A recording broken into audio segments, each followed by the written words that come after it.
இன்று நாம் 23வதாக வரக்கூடிய குங்கிலிய கலைய நாயனார் பற்றி காணலாம். இவர் சோழவள நாட்டில் திருக்கடவூரில் பிறந்தவர்.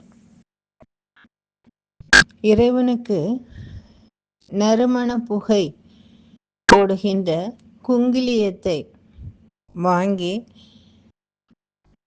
அதை பெரும் இறை தொண்டாக செய்து கொண்டு வந்தவர். இறைவன் மேலும் மேலும் வரை சோதிக்க எண்ணினான். வறுமை வந்து சூழ்ந்த போதும் இவர் தாம் செய்கின்ற அந்த இறை கைங்கரியத்திலிருந்து வழுவாது இருந்து வந்தார். மேலும் மேலும் வறுமையின் காரணமாக குடும்பமே பசியும் பட்டினியுமாக இருக்கக்கூடிய சூழல் வந்த பொழுது அதை பொறுத்து கொள்ள முடியாத இவருடைய வாழ்க்கை துணைவியார் தான் அழிந்திருக்கும் மங்கள நாணை கழற்றி இதை விற்று சமையலுக்குரிய நெல் மற்ற தானியங்கள் உணவுப் பொருட்கள் வாங்கி வாருங்கள், குழந்தைகள் எல்லாம் மிகவும் வாடி போயிருக்கின்றார்கள் என்று சொல்லி அனுப்பி வைக்கின்றார்.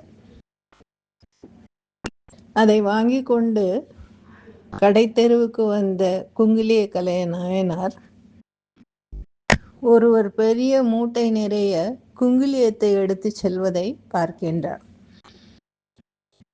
தான் வந்தது உணவுக்காக, குழந்தைகளெல்லாம் பசியால் வாடி போய் அழுது கொண்டிருக்கின்றார்கள் என்பதை மறந்து குங்கிலியத்தை வாங்கி கொண்டு கோவிலுக்கு சென்று விடுகின்றார். அங்கு போய் அவர் மனம் நிறையும்படியாக அந்த நறுமண புகையில இறைவனுக்கு ஆராதனை எல்லாம் செய்து அங்கேயே தங்கி விடுகின்றார். இவருக்கு திரும்ப வீட்டுக்கு போவதற்கோ தன் மனைவியை பார்ப்பதற்கோ தைரியமில்லை. அப்படி இரவு கோயிலிலேயே படுத்திருக்கும் பொழுது கடவுளுடைய திருக்காட்சி கிடைக்கின்றது. சிவபெருமான் சொல்லுகின்றார், நீ திரும்பவும் வீட்டிற்கு போக வேண்டும், அங்கு உனக்காக உன் மனைவி காத்து கொண்டிருக்கின்றாள், அங்கு சென்று நீ நல்ல உணவு வகைகளை எல்லாம் ஏற்றுக்கொள்ளலாம் என்று சொல்லுகின்றார். ஆச்சரியத்தோடு இவர் கண் விழித்து பார்க்கின்றார். வீட்டிற்கு திரும்புகின்றார். சிவபெருமான் சொன்னது போலவே செல்வ செழிப்போடு அவர் வீடு நிறைய எல்லா பொருள்களும் இருக்கின்றன. அவருடைய மனைவி நல்ல திரு அமுது படைத்து அவரை உணவு உண்ணச் செய்து படுத்து கொள்ளும்படியாக சொல்லுகின்றார். இவருடைய வாழ்க்கையில் நடந்த இன்னொரு முக்கியமான நிகழ்வு திருப்பனந்தாள் என்ற திருத்தலத்திலே நடந்தது. அங்கிருக்கக்கூடிய சிவலிங்கம் சற்று சாய்வாக இருந்தது.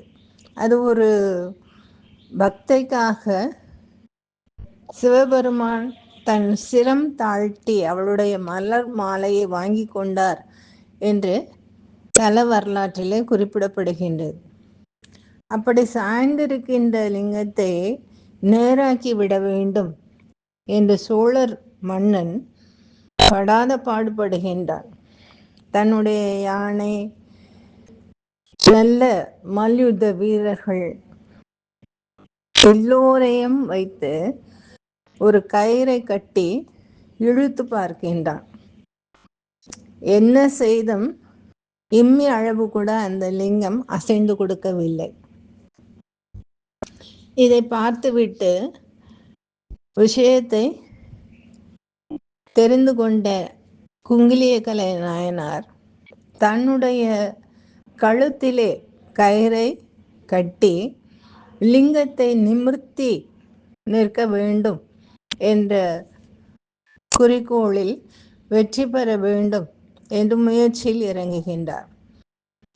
அந்த சமயத்தில் சிவபெருமான் தன்னுடைய அடியவர் எந்தவித துன்பத்திற்கும் ஆளாகிவிடக்கூடாது என்பதற்காக சட்டென்று நிமிர்ந்து நின்று சோழ மன்னனுக்கும் குங்கிலியகலை நாயனாருக்கும் காட்சி தருகின்றார்.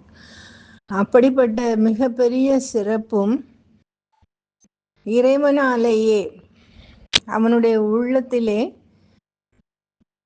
அமர்ந்து அவனுக்காக, இறை அடியவனுக்காக, தொண்டர்தம் பெருமை சொல்லவும் அரிதே என்று அவை பிராட்டி சொன்னது போல, இறை தொண்டராக இருந்தாலும் இறைவனே அவருக்காக தான் நேராக நிமிர்ந்து நின்று கொண்டு அவருக்கு எந்த துன்பமும் வந்துவிடக்கூடாது என்று காக்கக்கூடிய அளவிற்கு உயர்ந்தவராக இருந்தவர். அப்படிப்பட்ட நாயன்மார்கள் எல்லாம் கதையோ கட்டுரையோ கற்பனையோ அல்ல, அவர்களெல்லாம் வாழ்ந்த சரித்திரங்கள், வரலாற்று உண்மைகள். அப்படிப்பட்ட பெரியவர்களை எல்லாம் தாங்கி இருந்த இந்த நம் தமிழ்நாடு மேலும் மேலும் சிறந்த பக்திமான்களை, பக்திமதிகளை உருவாக்கக்கூடிய இடமாக மாறி அமைய வேண்டும். எல்லாம் வல்ல சிவபெருமான் அதற்கு நமக்கு அருள் புரிய வேண்டும். நாமும் நல்ல பக்தி உள்ளம் கொண்டவர்களாக பரிமளம் வீச வேண்டும் என்று வேண்டி கேட்டுக்கொண்டு இத்துடன் நிறைவு செய்கின்றேன். நன்றி, வணக்கம்.